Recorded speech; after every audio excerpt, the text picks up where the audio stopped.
बिस्मिल्लाहिर्रहमानिर्रहीम। अस्सलामुअलैकुम। उम्मीद करता हूँ कि तमाम दोस्त खैरियत से होंगे। दोस्तों, आज की हमारी वीडियो छोटे कद के लोगों के मुतालिक है। आज की इस वीडियो में आपको ये बताऊंगा कि जो लोग छोटे कद की वजह से परेशान हैं, वो आज से ही ये 10 ग़िज़ाएं खाना शुरू कर दें। कुदरती तौर पर इनका कद बढ़ना शुरू हो जाएगा, उनको किसी मेडिसिन की जरूरत नहीं पड़ेगी। आपसे गुजारिश है कि आप वीडियो एंड तक देखें और खासतौर पर वो लोग वीडियो को मुकम्मल देखें जिनको ये मसला है, उनको इस वीडियो से बहुत ज्यादा फायदा हासिल होगा। हर शख्स दूसरे शख्स से जिस्मानी इतबार में भी मुख्तलिफ होता है। कुछ लोगों का कद लंबा होता है और चंद का छोटा रह जाता है। जिन लोगों का कद छोटा रह जाता है वो अक्सर इसको बढ़ाने के लिए परेशान दिखाई देते हैं। कभी होम्योपैथिक इलाज करवाते हैं तो कभी डॉक्टरों से दवाई लेते हैं। कोई ज्यादा लटकना शुरू हो जाता है तो कोई मुख्तलिफ कसरतें करता दिखाई देता है। कद छोटा रह जाना अक्सर जैनियात अनासिर की वजह से होता है, जो कि आपकी सेहत, ग़िज़ा, तर्ज जिंदगी और कैमियाई इंसानी नमो हार्मोन पर मुनहसर होता है। लेकिन इसमें कोई ऐसी पेचीदगियां नहीं है जिससे आप परेशान हो। ताहम कुदरती तौर पर कद बढ़ाने के लिए 10 ऐसी ग़िज़ाएं हैं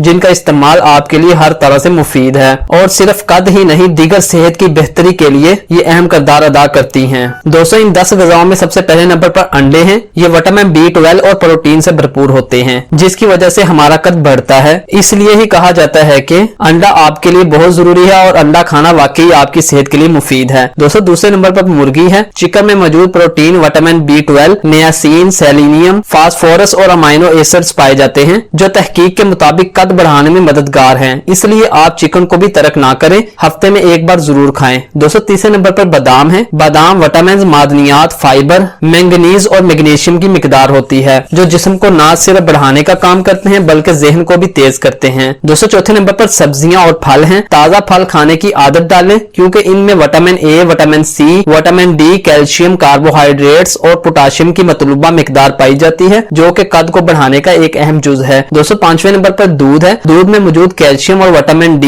हड्डियों को मजबूत बनाने के साथ साथ इन्हें बढ़ाने में भी मदद देता है। दूध में मौजूद विटामिन A की वजह से हड्डियां ज्यादा बेहतर तरीके से कैल्शियम जज़ब करती हैं और यही वजह है कि दूध कद बढ़ाने में मुफीद साबित होता है। दोस्तों, छठे नंबर पर फाइबर वाली ग़िज़ाएं हैं। ऐसी ग़िज़ाएं जिनमें फाइबर की वाफर मिकदार मौजूद हो वो खानी चाहिए, जैसे मिसाल के तौर पर जौ, बाजरा, मकई, केले वगैरह। इनमें फाइबर के साथ आयरन, मैग्नीशियम और सेलेनियम पाया जाता है, जो कि जिस्म को बढ़ाने में मदद देता है। दोस्तों, सातवें नंबर पर गोश्त है। मटन और बीफ में भी चूंकि मिनरल्स और विटामिन की कसीर मिकदार होती है, जो आपके कद को बढ़ाने में अहम साबित होते हैं। लिहाजा मतवाजन ग़िज़ा का इस्तेमाल करें और पाएं लंबा कद कुदरती तौर पर। दोस्तों, आठवें नंबर पर मछली है। मछली में ओमेगा 3, विटामिन D, प्रोटीन पाई जाती है, जिसका मुतबादिल तरीके से इस्तेमाल कद को बढ़ाने का काम अंजाम देता है। दोस्तों, आठवें नंबर पर दही है। दही में कई अहम ग़िज़ाई अज्जा कैल्शियम, मैग्नीशियम, फास्फोरस और पोटाशियम पाए जाते हैं, जो तहकीक के मुताबिक मुदाफ़ती फंक्शन को बेहतर बनाते हैं और कद को बढ़ाने का अहम काम सरंजाम देते हैं। दोस्तों, 10वें और आखिरी नंबर पर शकरकंदी है। शकरकंदी खासतौर पर विटामिन A से माला माल है, जो हड्डियों की सेहत को बेहतर बनाने के साथ साथ आपके कद को बढ़ाने में अहम किरदार अदा करती है। इनमें vitamin C, manganese, vitamin B6 और पोटाशियम पाया जाता है, जो जिस्मानी ढांचे को कुदरती तौर पर बढ़ाता है, जिससे आपका कद बढ़ता है। दोस्तों, ये थी वो 10 ग़िज़ाएं जिनको इस्तेमाल करके आप अपना कद कुदरती तौर पर बढ़ा सकते हैं। आपसे गुजारिश है कि आप इन टिप्स पर अमल करें और फायदा हासिल करें। उम्मीद करता हूँ कि आपको वीडियो पसंद आई होगी। अल्लाह हाफिज। मिलते हैं एक नई वीडियो में।